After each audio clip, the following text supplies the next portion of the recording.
What's going on, vloggers, bloggers, and everyday toilet users? It's time for another episode of the Toilet Vlog. Autumn's here, but she's really not going to be in this episode. She just wants to say hi. Hi to anybody watching. Anybody. Whoever you may be. Hi.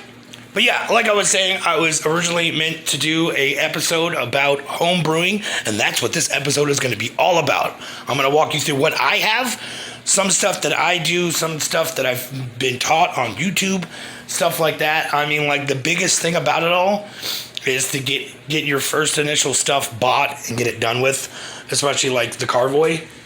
These guys can range anywhere from $60 to $40. This is a 6-gallon one. I actually got this at a garage sale for like $10, which it should have been like $60. And then I've also got a 3-gallon one. And these are actually 2 wines that are done right now that I'm going to be racking over into the bucket.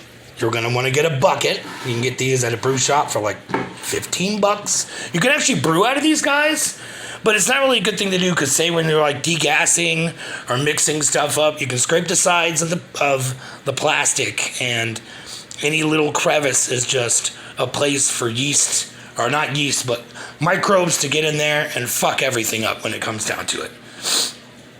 But yeah, I mean, and then like stuff like your bubblers, corkers, all available at different brew shops. I go to Friar Tuck's because we don't have an independent brew shop.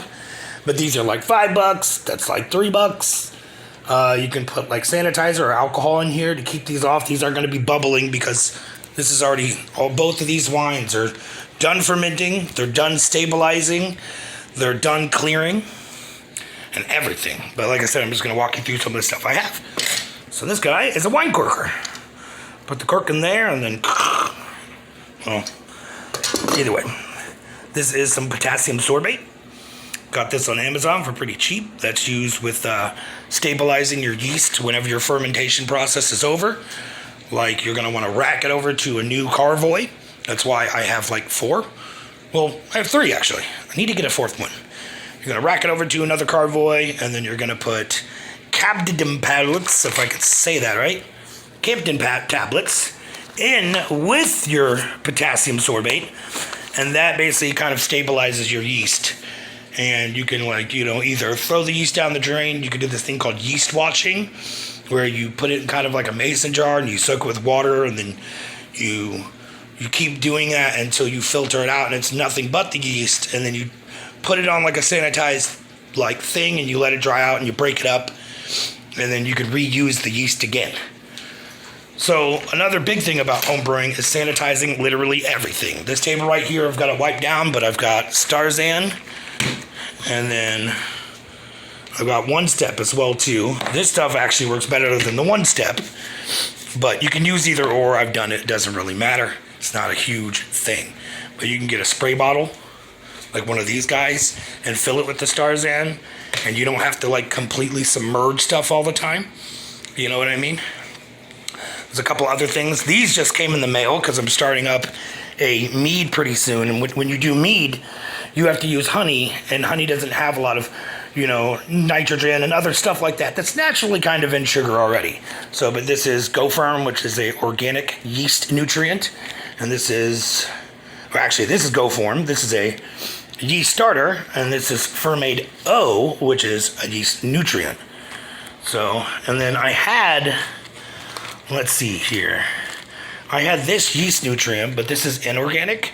And it's like giving, as the guy from Doing the Most would say, giving your yeast like meth. I mean, I use this stuff and it does work. It will help your wine get up to the point where you want it to, but it will be bubbling. It will be like going crazy on you. You don't want that.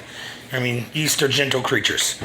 And then this was also a yeast starter that I bought, and you know, it kind of did the same thing. There's too much diammonium phosphate and, you know, other things in here that you don't want your yeast. You don't want to imagine somebody waking you up out of a dead ass sleep, slapping you in the face, and then shoving a bunch of meth up your nose. That's what that stuff does. So if you use stuff like Go Firm, it's like, hey buddy, wake up. Here's a nice cup of coffee. You know, completely different things. What do you call it? I have a hydrometer.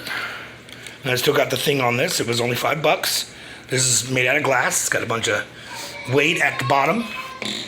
And you use this guy to figure out your level of alcohol percentage in your wine. Like, you usually go by a gravity meter on here. Like, see, this one goes to 0.990 or 1.000.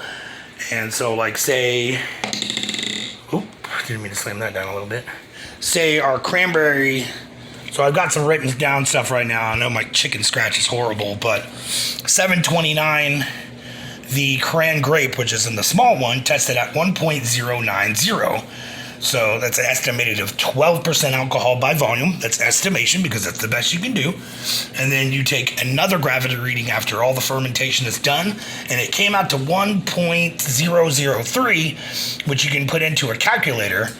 That it came out at the final end at 11.42. And that was on 8/16. So that was practically a whole entire month of fermentation. I didn't re-rack it. I didn't do anything to it. I just let it sit, other than giving it yeast nutrient. And I was using not the greatest yeast nutrient, but it does work, like I said. I've got a bunch of other things in here. This is Sparkleoid. It's a wine clearer. So say, ooh. Come out of there, Odysseus. Yeah. I know. He's in the bathroom. Oops. So Sparkleoid is a wine clearer. So once you rack the wine off onto a different carboy and you get, your potassium metabisulfate and then your candom tablets, all that good stuff in the wine to get rid of the yeast and everything like that, you can put Sparkleoid in it after it's sat for a little while to help it clear. Like, you'll go from like a cloudy looking wine to something that's super clear. And I wish I could get a better shot of this, but if you were here in the light, you could see all the way through it, which is great. That's what you want. And then you can kind of see all the gunk at the bottom. And that's not necessarily yeast. It could be, but any kind of other things that are like, in the wine, like that makes it cloudy, like sugar, thicker particles. It literally attaches onto those particles and brings them down to the bottom. It makes them heavier. I've got a couple other things in here.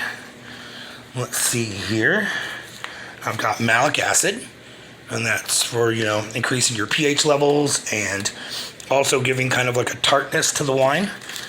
And then this is potassium metabisulfate, which is basically kind of just like the Cabden tablets, but this one is more a powder. You can also use this as a sanitizer, or say if you're brewing a cider and you don't want to go through the whole entire process of pasteurizing, you can just add a bunch of that stuff in there.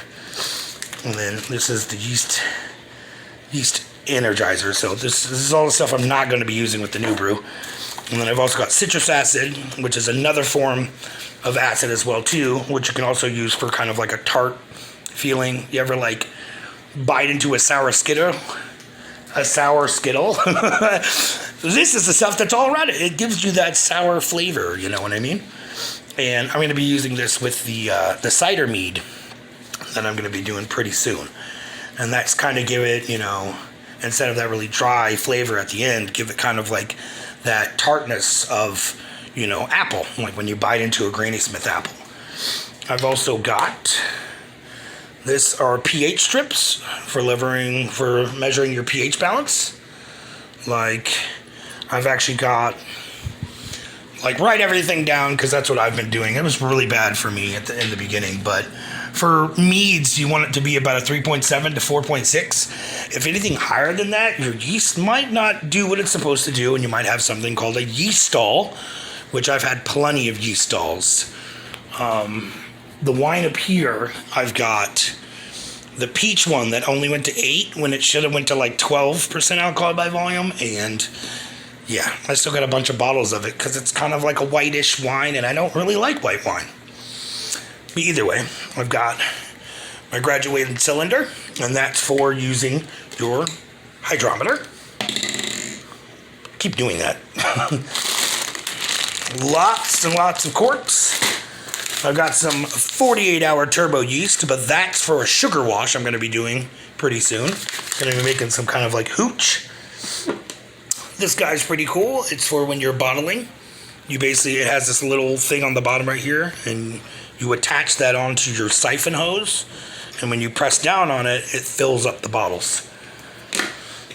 I've also got some wine tannin, And tannins are the things in wines that kind of give it a more bodied flavor. You know, when you do like grape wine, it already has kind of like the skins and, you know, stems and stuff like that. And that's just natural wine tannin. But when you do, you know, home brewing and you do something that usually doesn't have tannin in it, like, I don't know, juicy juice. You could put some of that in there because I've definitely brewed with juicy juice and it came out awesome. I've got a whole bunch of yeast down here. So this is going to be the yeast I'm going to be using with the cider. This is champagne yeast. We got Premier Rouge, which is for like red wines. This is another champagne yeast. D47 is a yeast you can use on all kinds of stuff. The best thing for you to do is kind of go out, go on Google, just email, or not email, Google a thing and figure out like what temperature your specific yeast likes to be at and what its alcohol tolerance is, because some champagnes can go up to like 16.5, but then some other yeasts out there can only go to like 4.3, and those are for like brewing beer and stuff like that. I mean, unless you want to have a beer that's practically just all alcohol. This is a cool guy I just got. It is a huge wand, and that's for like mixing and stuff like that, which I'm going to use that for the cider mead because it has honey. And here's that racking cane I was telling you about. So we'll just put that in there, and then you can pull all that out. And like I said, it goes with the bottler. You can just attach that right onto that thing. And then this is a big old brush for cleaning out your carboys. And then I've got this cool thing, which is a degasser. So you attach this to your drill, and then when you spin it, see like that, how it kind of goes out. And that's for like, you know, getting all the CO2 out of your wine, you know, unless you want it to be a sparkling wine, you wouldn't like, you know, stabilize your yeast or anything like that. You would leave some of the yeast in there, and you can use carbonation tablets or just plain old sugar. I just picked up this guy too, a giant funnel, because I kept using the small funnel of the house. It's always good to have a spoon, especially when you're mixing in your sugars or non-fermentable sugars. This is a little guy that I use for the yeast. I've got a scale for the fermento and all that stuff. And yeah, that's basically about it. I mean, like, I didn't go out and buy all this at once.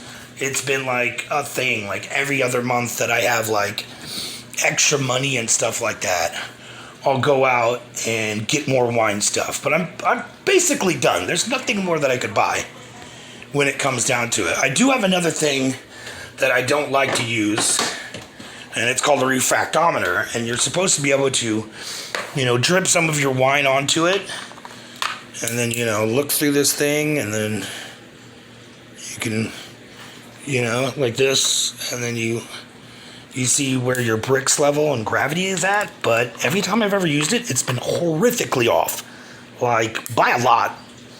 You know, some of the wines I've got up there, I used to swear by this thing because that's what I thought it was good for, but I've probably got one that's up there that's saying it's 8 when it's really 12, but whatever. But yeah, another cool thing, I don't know, that's about it. Like I said, don't go out and buy all this shit all at once unless you obviously can afford it. Brewing is a hobby. You know, you can do anything with this stuff. You can pick up cranberry juice. Like, literally, this is cranberry grape juice that my girlfriend likes. And then I was like, oh, let's make it into wine. You know? And then I just added a bunch of sugar in the raw, because I like sugar in the raw. It has kind of like a mapley flavor, which kind of will add to like a, you know, a more mouthfeel, the tannins that I was talking about earlier. But yeah, just go with it, have fun. And yeah, I think that's, the drill. You're gonna need that because you can hook this into that. It's really fun. Yeah, but that's all I can really think of. I'm about to actually wash a bunch of bottles because I have to bottle up. I'm actually going to be bottling both of these. This is going to be 12 bottles. This is going to be 12 bottles, anywhere from 27 to 32 bottles. I like doing big 5-gallon things, but either way, I think I'm going to leave it at that because this is already like 15 minutes long. Wow. All right, well, more videos to come, and then I'm probably going to do a video on the apple cider mead, which I'm using local cider, local honey, local spices. It's going to be awesome. But all right, peace.